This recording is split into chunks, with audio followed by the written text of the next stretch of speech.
Magandang araw po sa inyong lahat, mga kababayan. Well, yesterday, as if you can remember, we called during the regular weekly directional meeting with our department heads, we were informed by the City Administrator Felix Berto Espiritu on the issue of obligations ng mga private sectors who engage into joint venture agreement with the past administration, with regard to our markets. 5 of them were privatized in a short period of time.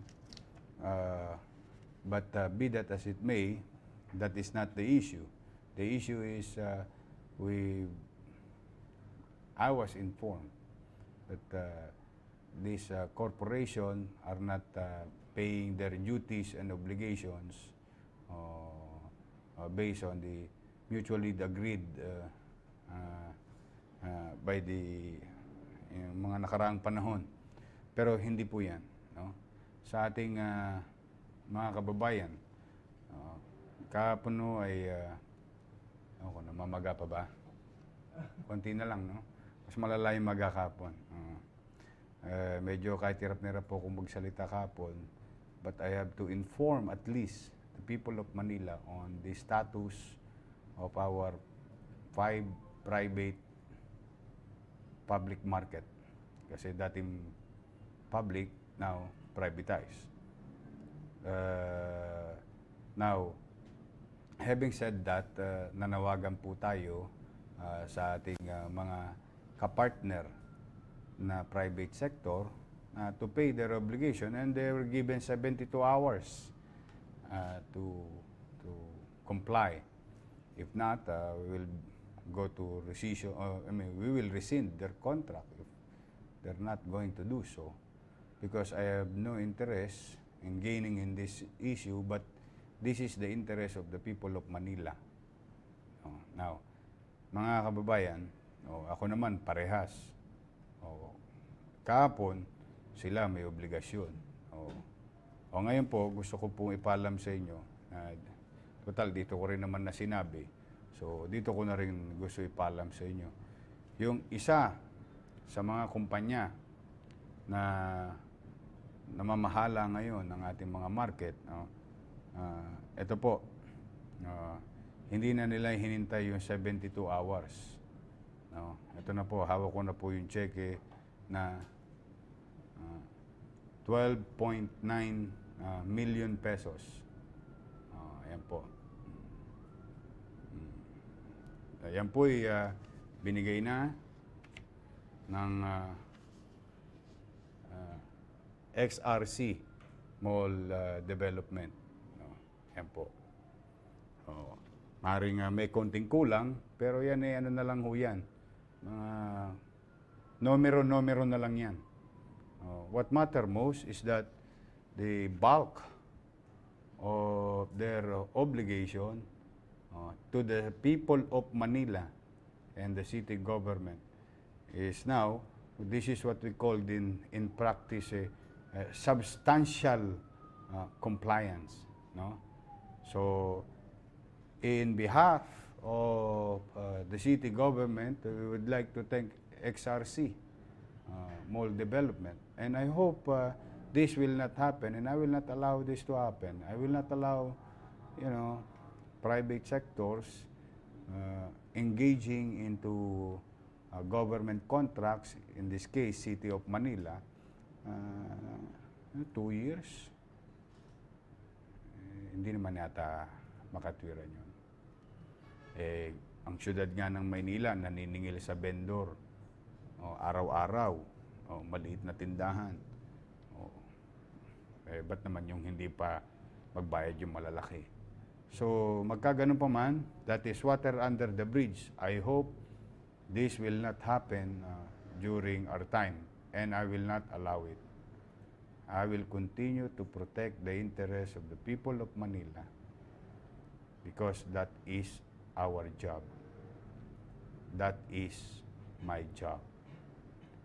So muli sa mga kababayan natin na totoong gipit na gipit tayo sa salapi, pero ito'y kinalulugod natin. At least may pambili na kami ng gamot, pandagdag sa mga kakailanganin nating mamamayan, lalo na yung mga mahihirap nating kababayan na umaasa, no, sa mga programa o mga pasilidad katulad ng usaping pangkalusugan itong ating mga hospital.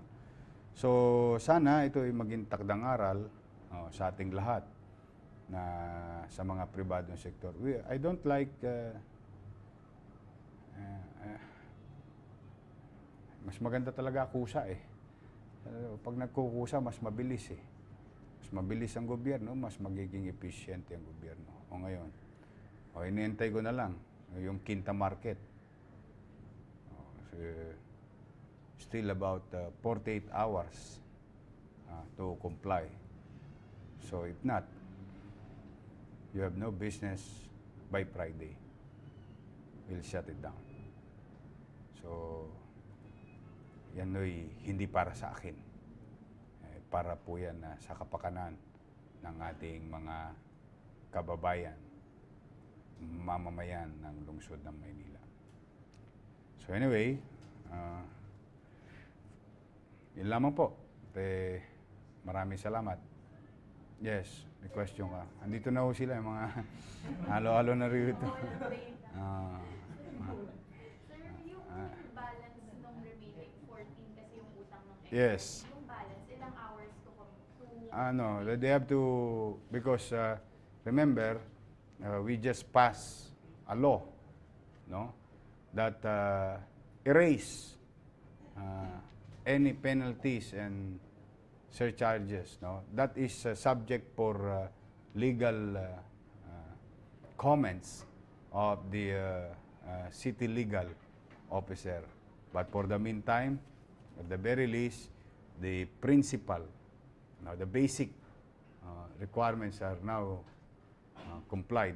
Dito ako after. I don't want to penalizing people. I really don't like it. But as far as we're concerned, we're after to the, alam mo yung live and let live principle. Apply natin. Yes. Mayor, so kung magbigay si Market Life ng at least majority ng utang nila, ligtas na ba sila for now dun sa Seneto or ultimatum natin? Yeah, they paid already. They complied already. And the people of Manila win or won. Yun lang yun. Ganun kasimple. I don't have a habit of going after to the contracts unless there is a blatant disadvantage to the people of Manila. Yun. Doon ko siya titingnan. But kung meron naman, halimbawa, katulad nitong sitwasyon na ito, I think this situation will not happen again. Because it is written in one of the provisions of the contracts or mutually agreed provision in the contract. So they have to comply. We comply as a city. They comply as private sector. Sir, clarify ko lang po. Yung pagbabayad ng XRC at Market Life will not... Wala pa yung Market Life. Yes, just in case. Will not absolve them of any charges? Criminal or... Wala namang criminal. This is more on are we going against them with regard to the contract? Yes, we may. Now, are we going to pursue? Yes, we may. But for the meantime, what we're after is what is due to the city. Now, we'll sit down with them on how can we live in harmony, because markets are basic facilities for our people. So ako sa moving on ako lagi eh. Doon ako lagi after eh. May pagpoposisyon ng gobyerno, desidido ang gobyerno nakinig ang pribadong sektor or kumpanya, then we move on. Ano yung dapat natin hindi mangyari pa sa mga darating na araw? That is sa atin, hihintayin natin.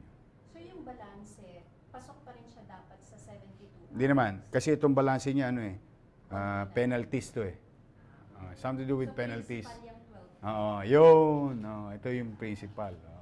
Ito kasi penalties eh. Because under the contract, there is what you call penalties and surcharges in the case that the proponent or private sector miss the date of payments with regard to GAR, what do you call this, what is due technically to the city. Sir, walang explanation yung XRC, bakit meron silang unpaid obligations? Meron lang silang medyo hindi pagkakaunawaan noong nakarang administrasyon, which I'm not surprised. Ano daw, sir? Sila? I'm not in the... we'll see. We'll see. Hayaan natin sila. But, more than anything else, I'm happy now. Honestly, kahit na masakit ang huwag niyo lang ako masyadong patatawain. Siyan. Ang Quinta Market po kasi may issue sila sa mga vendors na hindi umano nagbabayad sa kanila. Pwede po ba maging excuse yun? Ang galing mo. It's a good question. It is not my job as a city government official. The moment you engage yourself into that business, and business has challenges, not only government has challenges, that is part of your business. Our business is people helping people business. The city government's business is people helping people business. Now, our obligation is to protect the interest of the people on a general perspective, no? Sa pangkalahatan. So pagka kami nakakita ng mga pagkakataon na may kapabayaan, kakulangan sa pribadong sektor at ang tinatamaan ay yung mamamayan ng lungsod ng Maynila, then we'll go after them. We'll use our little knowledge and understanding laws just to protect the interest. Anyway, we have good lawyers in the city of Manila. We have Attorney Moreno, not me. No, he is my Professor Jun Moreno, our city legal. He used to be the chief legal department head ng DILG, where all of us, all local government unit, is under DILG. Sir, clarify ko lang. Sure. 12.9 na to, para dun sa 5 market. 4 na market. 4.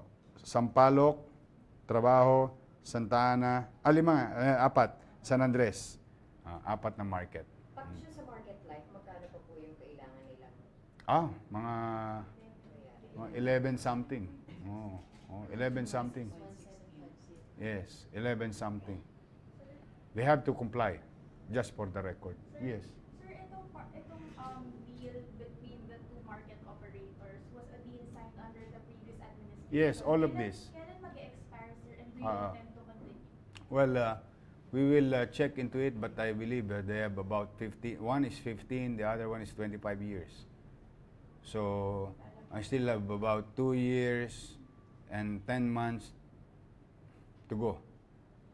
So they have to deal with us. Yes, at least 2 years and 10 months. Mayor, balikan ko lang po. So, si XRC po ay nakapagbayad na ng principal Yes. niya po. So, yung pwede, pasok po ba sila sa Tax Amnesty Act na kumbaga portion na lang na interest po? Kasi hindi portion ng principal na lang. If ako lang tatanungin, I'm not a lawyer, no. Well, papasok sila kasi the logic behind it just so happened that this is a private corporation, but I will let the city legal address it. But the concept behind tax amnesty program and surcharges and penalties is to give ease of payment. from the streets or no, from the smallest property to the largest corporation. Smallest property owned by private individual and largest corporation owned by a corporation or large development. Kasi para, ang batas kasi lalo na, ano yan, dapat pantay-pantay. O kaya hinabol ko ito. Bakit? Yung vendor nagbabayad eh. O, bakit ito hindi magbayad? O, ibig sabihin, ngayon mararamdaman ng tao na patas-patas lang. O. Yes. Mayor, naman po yata yung XRC at saka market life sa council. Hindi po ba pwedeng i-revoke yung kontrata? Well, to rescind the contract, there must be a valid reason. Valid and enough legal reason. Hindi pwedeng dahil galit lang si Mayor. Hindi dahil sa mainit lang ang ulo ni Mayor. Hindi pa pwedeng dahil sa masakit lang ang ipin ni Mayor. No. There's no such thing like that. You have to be fair dealing with people. And I'm trying to be. But not to the point at the expense of our people. Trying to be diplomatic, firm in a way that we are really into it. Unless they want to try us, that's another story. If they want proof of our consistency, persistency, and certainty in the city of Manila. Now, again, it proves our certainty in the city of Manila, that the sauce for the gander is the sauce for the goose. Applicable kay Juan, applicable kay Pedro, applicable kay Petra. Lahat applicable. Kasi ganun ang pagsasaayos. Walang gatmabi sa wakali o gatmabi sa nangka. Walang ganun. Lahat yan dapat pantay-pantay. Yes, please. You mentioned that there must be a valid legal reason. Yes, under the provision of the contract. The non-payment of... Yes, that is a valid reason for rescission. Rescinding the contract. Yes, sir, but why are you not... They complied. Okay. See? Am I after to making a person jobless? No. Am I after making a corporation shut down? No. I'm only going after them if they are not going to perform their duties or responsibilities under the mutually agreed provision of the contract. Yun ang very clear ang policy. Kaya, immaterial if it is done during the past, kahit na you have doubts, I know you have doubts in your mind. But we are not lawyers and judges to identify, I'm not even a COA to identify what is advantageous and disadvantageous. Sa akin, logic. It seems there is certain level of negligence. And the only way to call the attention is to be firm on what's going to happen next if they don't comply. So, ang bottom line is it's mukhang naunawaan nila ngayon ang bagong gobyerno ng Maynila. Mukhang, I don't know, maybe they believe us more than they believe. I don't know. I don't want to assume. But there is what you call also in addressing problems and giving solution. This is what you call in Latin res ipsa liquitur. The thing speaks for itself. That nanawagan tayo, call their attention. I think we got their attention, and they comply. And who is the winner of all these things? Of all these things? The people of Manila. Ayun. Why? Ba't kailangan manalo ang mga taga Maynila? Ay, syempre, yun ang obligasyon ko eh. Yun ang mandato ko. I have no recourse but to protect the interests of each and every 1.8 million Manilans. Okay? So,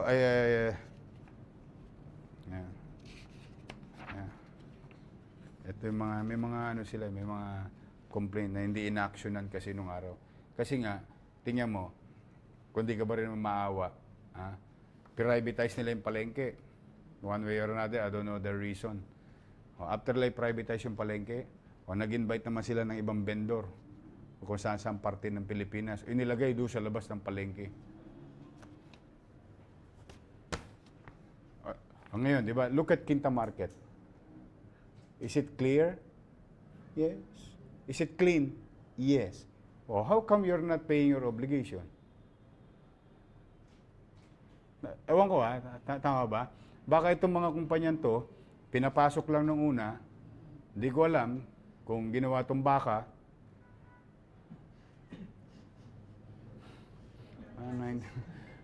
Tapos, nung pinapasok na ng mga Avengers yung doon mismo rin. So, double whammy. So, I think that's unfair. You really have to be, kaya sabi ko sa inyo, I can never be right all the time.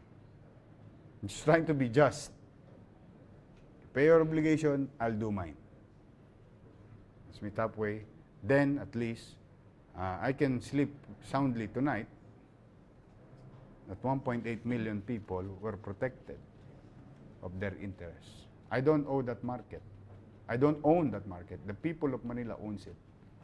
And the official, like me and others, like Vice Mayor Hani Lacuna and members of the City Council, are obliged to protect the interests, are mandated to protect the interests of the public.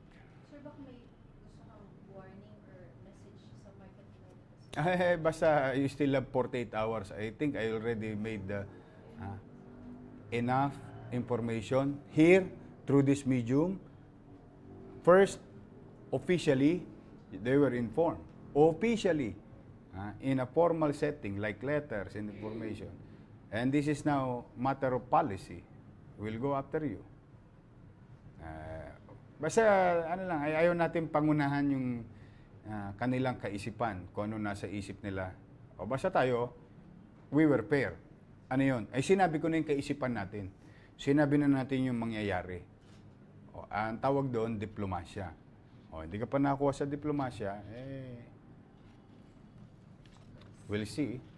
So, sir, sino na kayo next na habulin ng sigat ng ila? Ay yung hindi nagbabayad, siyempre, na mga kumpanyang kanegosyo ng syudad ng Maynila. So, lahat yan. Pati ang mga developer na yan, na naka-JB yung mga property namin. You pay.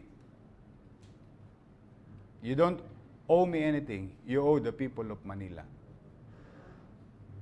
Yun. Yun ang bottom line. Kasi maraming mga naging JB talaga nung nakaraan. Joint venture. Joint venture. Di ba? Salamat naman. Papasalamat naman ako. Ganun lang yan. Ganun lang bottom line yan. Trabaho lang. Okay? Any more? Yes. Sure. Comments ngayon na magpahinga ka daw, ikandado ka na daw kung nakasawa mo. Aray ko. Sabi ko nga, mapatawanin. No. I'd love to rest. I would love to rest. Honestly, medyo groggy na nga ako kaka-injection ni Doktora Sakdalan at ng mga nurse. But you know, sa akin malayo yan sa bituka. Ganun ang lagi, ipil lang yan. But setting aside this, these things. Well, thank you sa mga viewers. No? Thank you very much for your sweet messages. But siguro pag-isipan ko na magpahinga muna mga ilang araw sa mga darating na linggo. But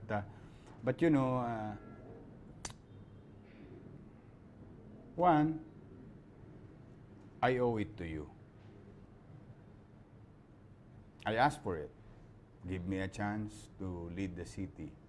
That was a few months ago. And you gave me a chance. The people of Manila gave me a chance. And I'm grateful. Sa awa ng Diyos, nabigyan niya ako ng pagkakataon at mga tagalungsod naman. Now, I'm here already. The people have spoken. There was a total rejection of what happened in the past. Simply because masyado yata talagang kawawa ang Maynila. Kaya ako naman, naisip ko lang, wala akong karapatang magpahinga sa dami ng kinakaharap. At lalo nating mga natutuklasan. Hindi lang pala magulo ang lungsod ng Maynila. Hindi lang chaotic. Hindi lang disorder. Hindi lang madumi. Hindi lang dugyot. Hindi lang banilin. Ginahasa ho talaga ang Maynila. Anong gagawin ko? Will I take it lightly? No, it's unfair to the people of Manila. It is really unfair to them. Pangatlo, it is unfair for the country.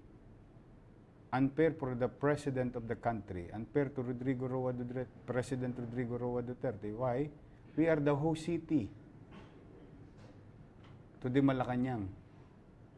And the president will ask foreign investor to invest in our country and pass by Manila going to Malacanang. And it is the window of the country, the city of Manila. Then all of a sudden, those prospects of President Rodrigo Roa Duterte to invest in our country will see chaos in Manila. It is unfair for the president. It is unfair for Metro Manila. It is unfair for other cities, 1,600 municipalities in this country. LGU, no? Cities and municipalities. It is unfair for them. Why? Lahat sila magaganda. Kami pangit. Kami bulok. Tapos kami yung window. Unfair sa kanila, sila maayos, matino, maunlad. Isipin na yung buong bansa magulo, marumi. Simply because of Manila. So, kaya talagang yun ang uniqueness Alam mo, yun ang uniqueness ng Manila. Its character, location, and history. So, that is unique for Manila. Pangalawa, uniqueness, we are the capital of the city. So, I'm really trying my best. But, marami nga nakakapansin. Maraming salamat naman sa inyo, sa mga nagme-message. Nga pala, treasurer, hindi pa ako sumusweldo. Aray ko, sakit. Tawagin nyo naman si treasurer, 1 buwan kalahati na, wala pa ako sweldo. Hindi, ganun talaga pagka every 6 months, pag new, saka renew. Tagal yung process. So next December or next year pa sweldo? No. Once na sumweldo na ako ng first time, mag-i-smooth na siya regularly. Ganun din yan. Kailan yung first? Dapat sumweldo na ako nung at 31. Hindi naman, in fairness to them, hindi. Ganun talaga. It's a practice. Pag new, first time, ulit, may delay talaga. Kasi yung process. Pero, tingin ko naman, it doesn't only goes to me, no? I mean, hindi lang tungkol sa akin, pati rin sa mga JO, basta lahat renew. Saka new, lagi may delay yan. Yung first salary, they call it the first salary. So dahil bagong admin, sir, kaya? That's possible. Kasi, saka yung mga documentation kasi. It will take time. Ayan, si Julius wala pa. Wala pa. Wala pa sweldo. Halos lahat, pati yan sila. Wala pa rito. Puro pagmamahal pa lang to. So sa katapusan, sir, sa katapusan, you hope to get your Naman, tama naman yung tanong sa akin. Ipoposas na ako ng asawa ko. Sweldo, mahalang grocery, mahalang diaper, gatas, diaper. Diyos ko. Buti na lang, wala na ako dinadiaperan. Ano na lang. wala na. Magsi-7 na yung bunso ko. Okay naman. So, but anyway, thank you. I appreciate your thoughts, your kindness and sweetness with your words. Just trying to... nga pala, Mamaya, abangan ninyo, ilulunsad natin yung isang pasilidad na kapaki-pakinabang sa tao. In our own little way. In our own little way. Ito, walang tosgas ang gobyerno. Laway-laway lang. Promise. You'll see. Siguro in a matter of a few hours, gagalit na lang si Doktora Sakdalan sa akin dahil kailangan na raw ako lagyan ng antibiotic. Paso na naman yung antibiotic. Ayan, si Doktora. Ay, Doktora! Ayan po ang aming, what do you call this, director ng Justice Jose Abad Santos Hospital sa 3rd District. Okay? Wala na kayong tanong? Mga kababayan, may bago tayo ngayon. Dito na talaga ang briefing room, I just want you to be, to see us. This is us. This is the simple government simple governance. Gusto naman namin tupdin yung aming mga nasabi. In fact, we're happy that you're here because we really wanted to promote Manila again with your help. To all television network, to all radio station, to all newspaper, broadsheet, and tabloid. Maraming salamat sa inyo. At natutulungan nyo ang syudad ng Maynila. Kita ninyo, dami ngayon namamasyal. If you come and see at the window, talagang, por Diyos por Santo. Kaya, ako naman, I'm grateful that we have another 2 ambassadors. The people of Manila is happy. We have the ambassador from European Union and the ambassador sa New Zealand. O bukas, meron na naman. Another, ang dami na, no? Swerte. Ang dami ko rin nahataw. Tingnan mo, in fairness, I have to mention some to review. Diba, sa US Embassy o USA, diba? Flood control system. Diba? Tapos, yung Singapore, Smart City, Russia, yung best practices. Kaya nga, pwede ako mag-world tour Ganon din with the New Zealand, yung risk reduction. Di ba? British government, our parks. Urban design. So, ako, more than anything else, pinaka-tingin ko, sana nga magtuloy-tuloy, no? I hope it's up to USAID. Yung general planning and massive studies of our drainage system. Once and for all, por Diyos, por Santo. Hindi pragman ang mga taga-Maynila. Dahil hindi ko naman maintindihan. Well, we don't want to blame anybody. No. It's just that Manila on its own, geographically speaking, challenging because we are being surrounded by creeks, ilogs, or rivers, and bayside, in the west part of the city. 2, we are, I think, below sea level by 3 inches. So, plus yung bagyo ngayon, iba na. Pang-4, masyadong maraming semento ang Manila. Konti ang puno, kaya ang pangarap namin, din ang pangarap ng DNR para sa amin. Para daw kami, ang syudad ng Maynila, maging healthful o healthy and ecologically balanced. We need to plant 1,600 hectares of green, open green space. So far, we're doing it.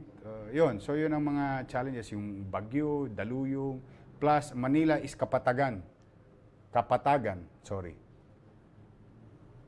The east side, which is Metro Manila, Quezon City, from Rizal to Quezon City, all the way here, ang daluyong ng tubig.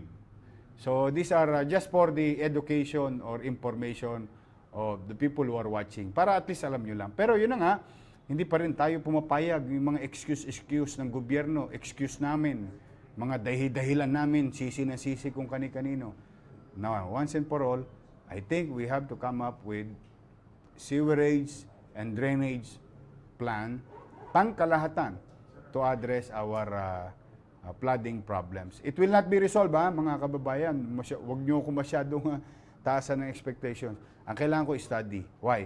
Because every year we spend hundreds of millions of peso for declogging and developing our roads, drainage. Same thing with DPWH. In fairness to the DPWH, they're spending billions of peso to develop our drainage system and sewerage system, the flood control system. So everybody's doing it. It's just that I want to put a stop on it, sit down, relax, watch a movie. Watching the plan, the solution, the long-term solution. So, yun ang gusto kong makita. Para pagka ginawa namin ito based on a plan. Hindi na siya based on kasi baha doon, ipagawa natin yun. Sarado yung imbornal doon, sipsipin natin yung imbornal doon. Hindi na, gagawin pa rin natin yun ngayon as we progress, as we go along. But for the meantime. So, yan yung mga natatamasaan natin sa mga embahadang ito. Kaya maraming salamat sa inyo in advance. I hope you're watching. Dagdagan nyo pa. Hindi naman kami tatanggi. So muli, wala na kayong katanungan. So maraming salamat. Again, XRC Mall Development, thank you very much.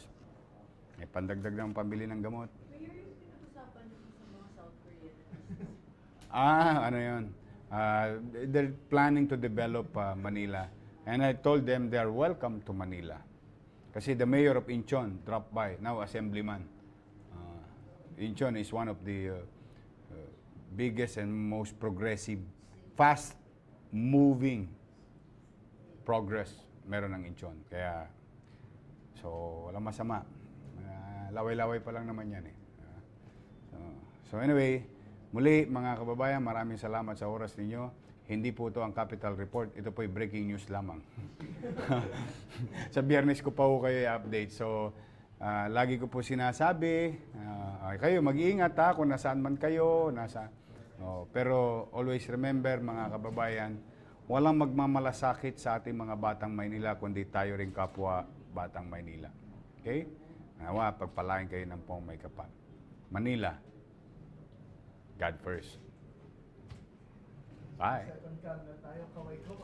May kampa, multicam, si Chief of Staff. Ayan. Webcam.